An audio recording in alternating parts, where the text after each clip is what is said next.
This is Damian Macy, representing the Friends of the Marshall Public Library.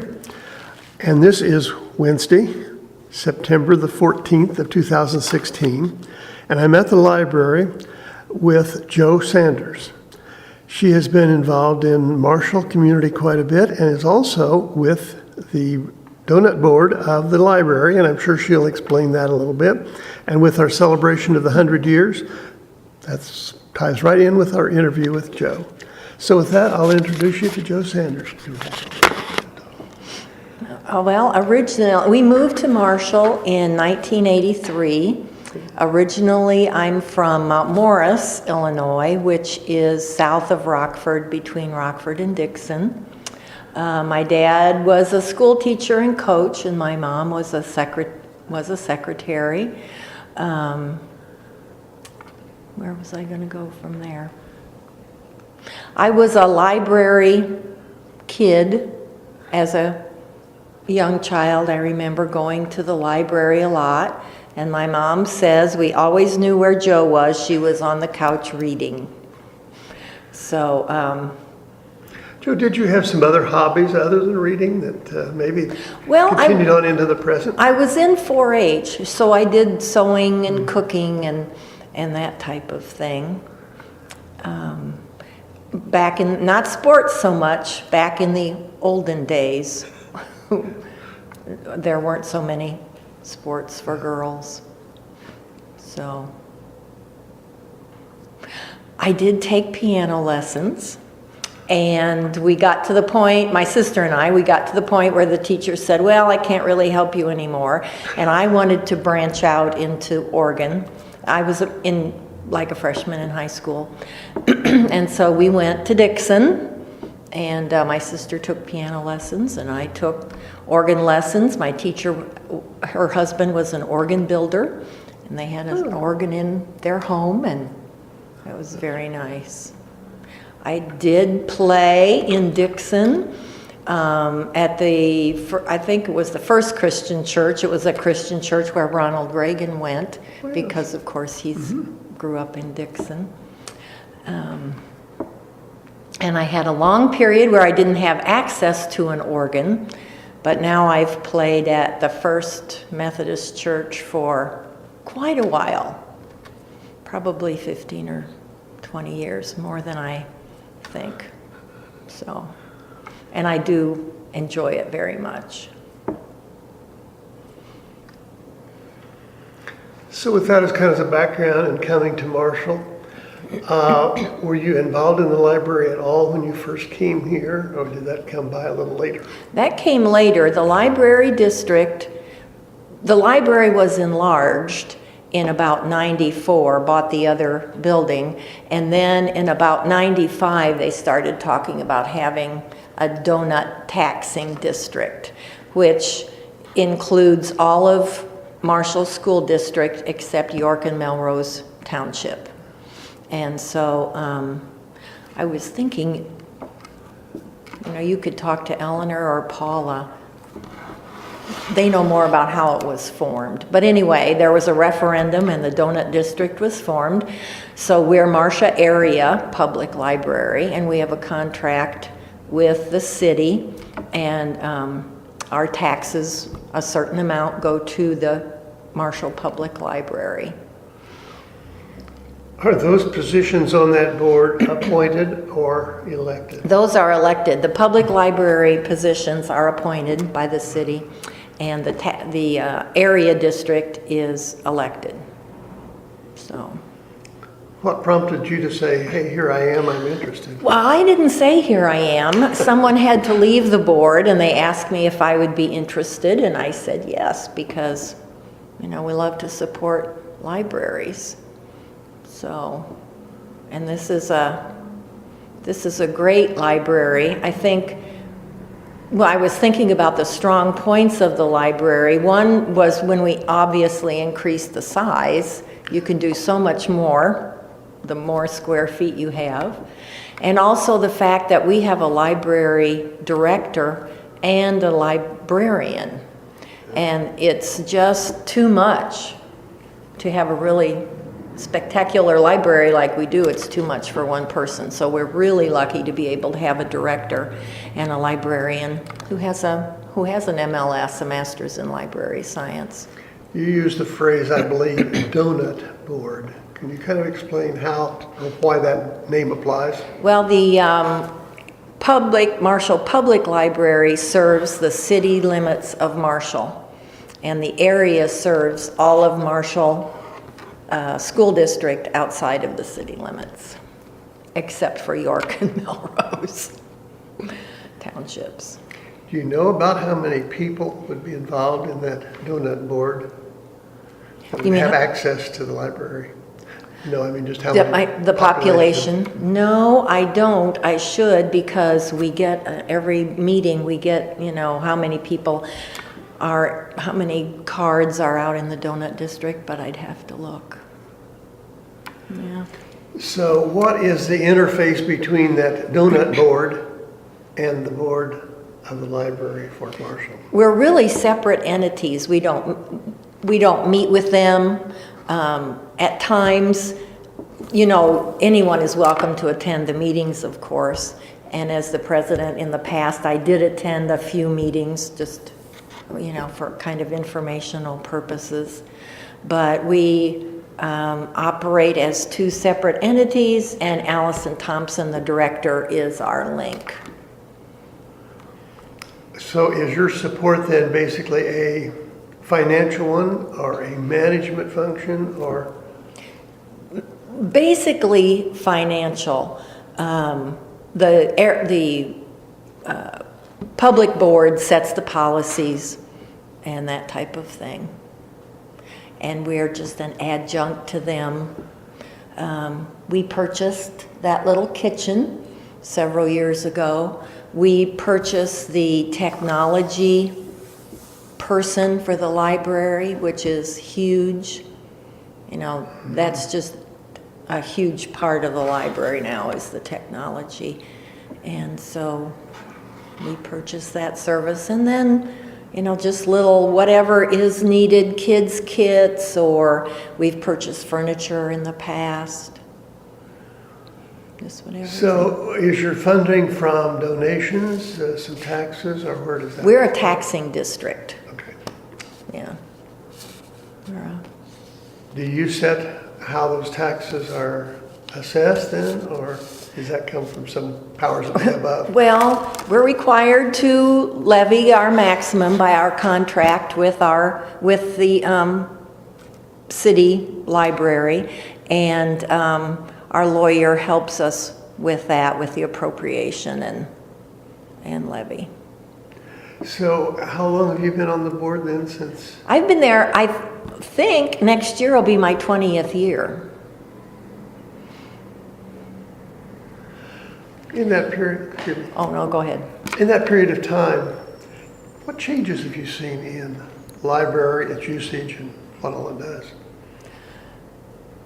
Well, the digital is probably the biggest. The Kindle, Kindles, being able, My Media Mall, you can come and get free books on your Kindle. Genealogy is huge, and that's just started, I think, in the last, 10 years or so. People are really interested in genealogy, and we have a couple staff members who are really interested in genealogy and are helpful with that. You think back to those days when you said you used to go to the library, and I think it was primarily books you saw on the shelf. Yeah. How does that compare, do you think, with today's library? I think books are still primary. Lots of people like to be able to look at the book and feel the book and look through it, and books are, people just like to have them in their hand. A lot of people just like to have them in their hands. And of course the size. I think for our size library, we have a really nice size collection. Comparative. I know back when you were going to the library, I don't think you saw those little things with the screens out there. And I bet you had a card catalog. Card catalog. Yeah. And now, well, bigger libraries have rooms for groups, if you have a group that needs to get together. There's just all kinds of interesting. I read the Illinois Library Association magazine when we get it, and you go, oh boy, does that sound boring. But it isn't at all. It's just so interesting to see what other libraries are dealing with. And some of it's personal, like people sleeping on your couches and, homeless people. And so, bigger libraries have some interesting problems that we probably don't have to that extent. But I read an article a while back about if somewhere in California they had built a new library and there were to be no books. really, Everything was e-books, computer and all. What's your reaction to something like that? To me, it is not a library, but yeah, it's kind of sad, yeah. really, that you lose the printed word that in that form, I think. Yeah. So why go to the library? I mean, you can do that at home, I think, on your digital whatever. Do you participate in or use e-books and Kindle and all No, that? I don't. No. I don't know if it's because I'm not that techie. I can get my email on the computer, and that's all I'm pretty much interested in, so haven't graduated to that. I think it's wonderful too, the number of ancillary programs that we have here. Sponsored by the library, the Friends of the Library, all the various things, just every which Absolutely. there's some wonderful program being given here. Absolutely. Do you think that is a sign of the movement maybe forward in future of more and more external programs offered by the libraries? I do, and it's also interesting how many people use this room that you don't think. The Boy Scouts, the Girl Scouts, TRW, I think, a lot of people use the library just as a spot.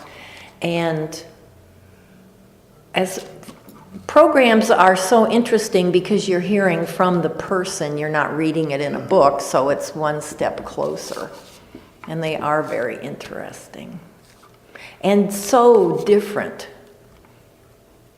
So different. The various things that we've had Yeah. here are just marvelous, I Yeah. think.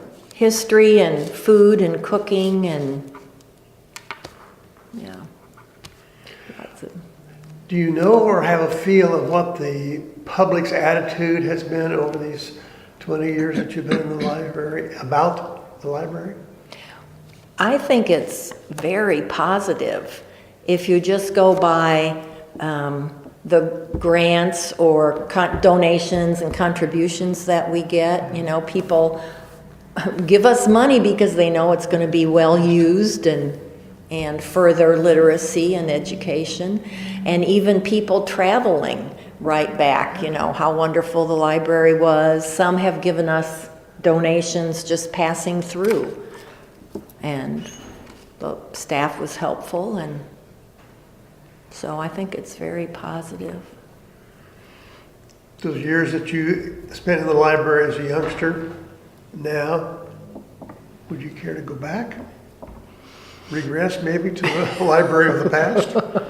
No, I don't think so. Because I think probably, I don't remember specifically, but probably that was the days of, shh, you have to whisper at the library. That's right. And now that's not the case at all. Jamie does a wonderful children's program in here. I'm sure it's not quiet. So, no, I wouldn't go back. Well, too, you look at the things that are out there, the children's corner and the displays and all. And I remember the past, you didn't see those things in the library, here or anyplace else probably. And I'm not aware of programs at my little library. No, we have very creative staff here. Right. Yeah. in looking ahead and planning for the future, and obviously that's what a board helps to do, where do you see maybe changes that you think might be made, or maybe should be made, or maybe they're working towards? Well, what we would like to be able to do, what I personally would like to be able to do, is move upstairs. And that's just going to take big bucks too, because it has to be accessible, of course. You have to hire more staff, which is something people don't think of. You can't send people up there all by themselves. You have to have staff there. But that would be, buildings are not very exciting to talk about, but the more building you have, the more you can do, the more programming, the more books, the more everything. And that takes money. And you have to have the access, probably washrooms and things of that nature too, which many times people don't think about. Yeah. But I think there's a wonderful opportunity up there for space and new things to happen in the library. I totally agree with you. Yeah. So we have a building on the south side of the courthouse square called the Genealogy Library. I don't know if you're very familiar with that or not, but do you see that as being continued, should be separate? Or maybe should that be a part of the library? I don't know enough about them. I don't think there's competition really, but I don't know how much more could be done. You know, maybe more could be done if the two libraries were working more closely together. But I know our librarians, send people over there if they don't have, because we certainly don't have everything that they have. So. With the little, I can't think of the name of the little boxes that we have. Oh, the little library outposts? Outpost, that's what I was trying to think of. Do you think that's really a totally new renovation? Those are wonderful, and every once in a while in the paper you'll see it, this new thing. Well, we've done that. We have one at Lincoln Trail. We have one in the Denison area. We have one at Mill Creek. And I hope I'm not missing one. I think there's one someplace else, and I can't recall. Is there one at Clark Center? Yes, I think there is. Okay. Yeah. And the last time I was at Lincoln Trail, it was almost empty. About the only things left were the children's books. Okay. So they're being used, and we try to keep up with it. And I think people had left things. There were some magazines and maps and some other things. So people also... You might just kind of explain, maybe some may have not even heard of an outpost library. How does it function? What is in there? And how does it get there? It was built, I believe it was Trevor Kellum built the 4 as an Eagle Scout project. And just because they are at Lincoln Trail or at Mill Creek or at Clark Center doesn't mean that only campers or people in that area can access them. Anybody, south of town could access them, and they're not real large, and it just says, take a book, leave a book. You're welcome to have any book, and if you're done with it, take it back, or you have another one you've already read and put it in there. And you don't need a card either. No card, no sign-up sheet or sign-in sheet. You just take whatever looks interesting. And as I said, and we try to have a variety. There's a little bit of nonfiction, mostly fiction, and a few children's books. So. Should anyone wanting to put a book in there just put it in there, or should they bring it to the library here? I think they could put it in. Okay. Yeah. Because that's what it says. If if you have a book, go ahead and... Is there such a thing you might get some X-rated books put in there? That's possible. Hopefully we would check that out. Yeah, there was some coffee in the one at Lincoln Trail, little packets of... I don't know. But anyway, yeah, took I don't know those if out. anyone would have a book on brain surgery, but I mean, you might get any kind of anything in there, I guess. Yeah. So, and the library takes donations, so Oh, yeah. the Friends sell books on the book carts, which are sometimes outside, but usually inside. And And you call the price of those? I believe it's $0.25 for a soft cover and 50 cents for a hardcover. So, and interesting books, even though they've been discarded. It might be an older book that you haven't read or would like to read again, or just a book that, by an author that you missed, that hasn't been checked out for a while. How do those books, or who determines those books that go on the book cart? The librarians do that. Jamie does that. Yeah. Mostly, I think, by how the last time they were checked out, if it's been a while. Or they may end up with several copies for some reason. Yeah. With the book cart, the outpost libraries, it seems like our library is getting out to the public. Do you think this use of ebooks and the Kindle and all of that will in the future reduce the use of a place like Marshall Library? I don't think so. People always need help with getting information. And how do I get this? How do I do it? I see libraries definitely lasting, and they expand into, different areas. And I think they'll keep expanding as people's interests change. You think there'll be more and more continued use then of our computer bank, Yeah. even though people have computers at home? There's a large segment that doesn't have computers, that need them, want them. And I think in areas even more rural than we are, they're still with dial-up, or, they don't have the faster internet. So, I remember when you wanted to do research, one of the places you would go would be to an encyclopedia. Is there such a thing anymore? I'm really not sure. I'm not sure if they still sell them. I still have mine. I just thought such a wonderful resource book. When you stop thinking of it, now you just Google it and why Yeah. look through a bunch of pages? Yeah.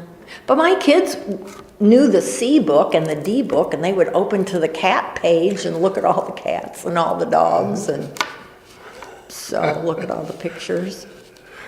Which I guess you can still do that on a computer, because kids learn that as preschoolers, how to navigate the web. So Do you think the use of the computer and probably the cell phone and all those things now, though, have moved people away from books in the library? Of course, I'm speaking from my generation, and a lot of my generation still like to have a book. I'm thinking of my grandson, and of course, he's not reading yet. So I wouldn't know, those young, I think those first, second, third graders are still reading books. I hope so. Yeah. Do you think this change in education is having an influence, though? I mean, here some schools were trying to do away with cursive writing and all of these things. What is your opinion of that as it relates to education and the use of a library? Well, I think us older folks thinks it's sad to see cursive go, but even my kids learned cursive, and they all do that little print thing. So I'm not sure how. I don't know. Is that just going to be an artifact of a former time at some point? But I remember all this school with the lines on it, and you Yeah. practiced all The of the Palmer movements, the method. Palmer method. Yeah. And I don't think that's even, quote, known anymore, is it? Not like that. No. With the library, and you mentioned your position was an elected one, then you have continued to run for office, or Yeah. for the position Yes. on the board? We have, it was set up that we have varying terms. So I believe I'm right that we have 2-year, 4-year, and 6-year terms. So can be a constant, can be a turnover. But obviously you would like to stay there and keep it being involved, right? Well, actually, no. I think I'm going to not, I am supposed to run again in 2017, but I don't think I'm going to. So anyone in the area district that would like to join the library board, we would love to have you. It's kind of hard to find people sometimes because you think, oh, they're out of the city limits. Well, no, they're not. Where is that line? Yeah, it's squiggly sometimes. So there are lots of, if you're not on the board, there are lots of opportunities for volunteering at the library, with the Friends being the main place. And they're very active, and they've been more active, I think, in the last few years. And the Spray Project is one of those. And the digitization project of all the newspapers, so that, and you should ask Jamie, but people from all over the U.S. access those. You'd think, who wants to read what happened in Marshall in 1890? But it's, yeah, they access it from everywhere. And now we're going to be digitizing the yearbooks, the Yes. high school yearbooks. Starting, Yeah. I think the early ones they have are 1900, early 1900s maybe, on up to the last 5 years. And it really shouldn't surprise us the way people move now, that somebody in California or Canada or wherever has a relative that grew up in Marshall. So, Well, even with the oral history that we're doing right now, people have access to that through their computer. If they're in Arizona, New York, or wherever. yeah. They can dial up and listen to you. Yikes. And I think that's, again, a thing, these interviews are not for necessarily today and tomorrow, but really for the future. Because someone's going to listen and say, gee, I didn't know that. Yeah. Yeah. It gets lost. I guess the thing that I've always enjoyed history, going back to the 100 years of the library, have you done some research as to where the library was and where it moved to and all of those things? Well, I know it started down, I guess, in the Chamber of Commerce built. No? Was it over there? Originally, it's where the Delaney Where bank is. It was And then, upstairs. and then it was upstairs Over there, there, yeah. too. As a So, youngster, that's where I used to go up a narrow, narrow little stairs. dark stairway upstairs. There was a stove in the middle. It was, I think, an oil burner. Wow. That was the only heat. I don't think there was even a washroom up there. I don't recall. But books everywhere, but I always enjoyed it. Oh, yeah. Yeah, we've come a long way to make libraries accessible and friendly. And I think even probably the collection has expanded, into different areas that probably, 50 years ago you had a few fiction, or mostly fiction, maybe a little nonfiction. I don't know. Probably not so much for kids, maybe. I don't know. Have you visited other libraries, either around us or maybe on a trip somewhere? Stuck your head in the library and see what's there? Both boards take a trip every August. We've been to the Charleston Public Library. That's a wonderful library. They had just expanded. We've been to I think it's the Booth Library at Eastern. Is it maybe the Booth Library? This year we just went to the new West Vigo Public Library, which is wonderful. They have just done a great job. And then we went to the Vigo County public library where in the basement, they have renovated. And that was wonderful. They have a play area for their kids, groups, all glassed in.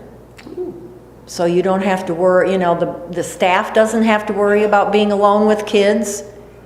The other staff can see, if there's a problem, it's right there. They have, worried about things like sight lines, so you can see all what's going on from any area. And of course, it's very large. They have automatic check-in and, some things that we might wish for in the future. But yeah, it's a great library. We've been to Robinson. They have a nice library.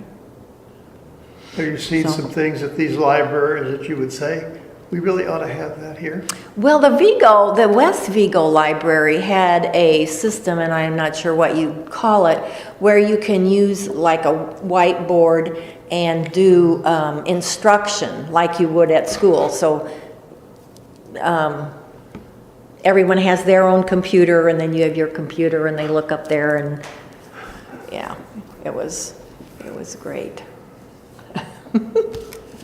You think what else? Like some of well, of course, the Booth Library was different because it's an educational library, but they even have little music rooms where kids can go, and little, if students have to meet, they have small rooms, and yeah. That playroom you mentioned for kids, or maybe even here, do you think there could ever be a criticism that, well, that's just a place for someone to have as a babysitter? Well, I'm not sure. What I remember her saying was it's usually a group. Like they'll have someone come in with families, and they'll have like directed play and how you play with your kids and that type of thing. So I don't remember how much it was used, just as here, go in here and play. So. Because when you're involving children, there's so many thoughts and ideas out there, you never know what someone's thinking about. Have you visited some, I would say, very antiquated small libraries somewhere that you'd say, boy, they are really, really behind the times? No, I can't think of, I'm trying to think where else we've been. Trying to think, were we in Palestine? I can't remember. I think most of the time you're limited by your space and your budget, and they do the best they can with what they've got. And a lot of small libraries have just a part-time person, so you have to be committed to your library to just. They're probably not paid a lot, and they're just there part-time. So I think most library staff are pretty committed and do well with what they have. Some volunteers probably. Yeah. Too. Yeah. And I know this is just down the road, but with the Marshall Library, there's obviously a dividing line down there that West Union has their own library. Is there any overlap or involvement between the two? Not specifically, except that every library in this area can borrow from any other library. So we have lots of patrons that come here. We send lots of books to other libraries. And part of that is because the staff has started, when we get a request, they work on those twice a day. I think they used to just, before they left, they would see what books other people were requesting, but now they do it twice a day, so we send a lot of books to other libraries.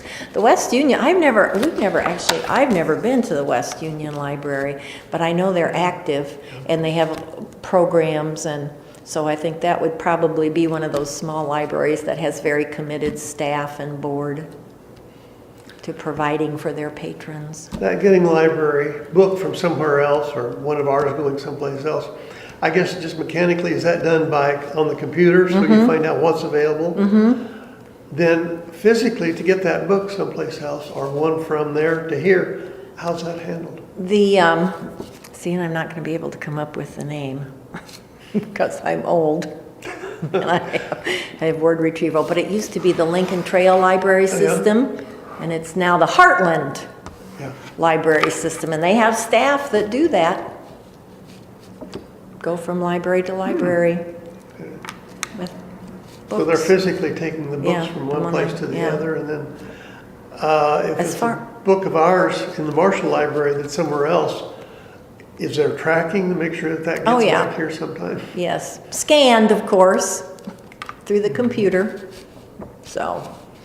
And the staff can help you with that, but it's simple. You type in the name or the author and see where it is.